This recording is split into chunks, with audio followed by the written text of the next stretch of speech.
8 अशरफियों की तकसीम का फैसला। 2 शख्स इकट्ठे सफर पे रवाना हुए। रास्ते में कहीं बैठे कि बाहम खाना खा लें।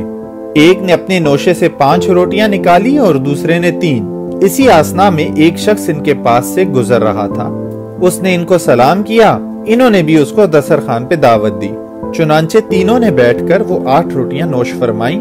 इसके बाद जब मेहमान जाने लगा तो उसने जेब से 8 अशरफियां निकाली और इन दोनों के सामने पेश कर दी। अशरफियां मिलते ही दोनों के बीच झगड़ा पैदा हो गया।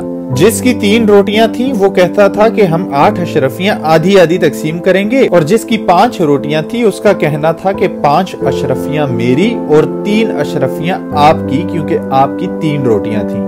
जब यह मामला हजरत अली के पास पहुंचा तो आपने फरमाया कि बेहतर है कि आप दोनों आपस में सुलह कर लो, क्योंकि ऐसी मामूली बातों में बहस आप लोगों को जेब नहीं देती।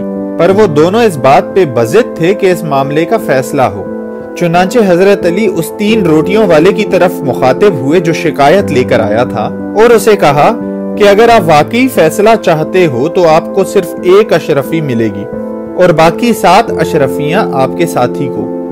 ये सुनकर वो हैरान हुआ और बोला, सुभान अल्लाह, ऐसा क्यों कर हो सकता है? हजरत अली ने फरमाया, चलो आसान अल्फाज में समझाता हूँ। आपके पास 3 रोटियां थी और आपके साथी के पास 5, कुल मिला के 8 रोटियां। हर रोटी के 3 टुकड़े कर लो तो 8 रोटियों के 24 टुकड़े हो गए। आप में से किसी को यह मालूम नहीं कि किसने कितनी रोटियां खाई, लिहाजा यह मानना पड़ेगा कि सबने बराबर खाया है। आपकी 3 रोटियों के 9 टुकड़े हुए और आपके साथी की 5 रोटियों के 15 टुकड़े हुए। 24 टुकड़ों में से हर किसी के हिस्से में 8 टुकड़े आए, जिससे मुराद आपके 9 टुकड़ों में से 8 टुकड़े आपने खाए और 1 टुकड़ा बचा जो आपका 1 अशरफी का हकदार है।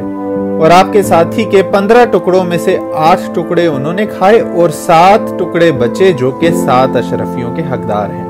जब उन 2 मुसाफिरों ने यह फैसला सुना तो वो दोनों लाजवाब हो गए।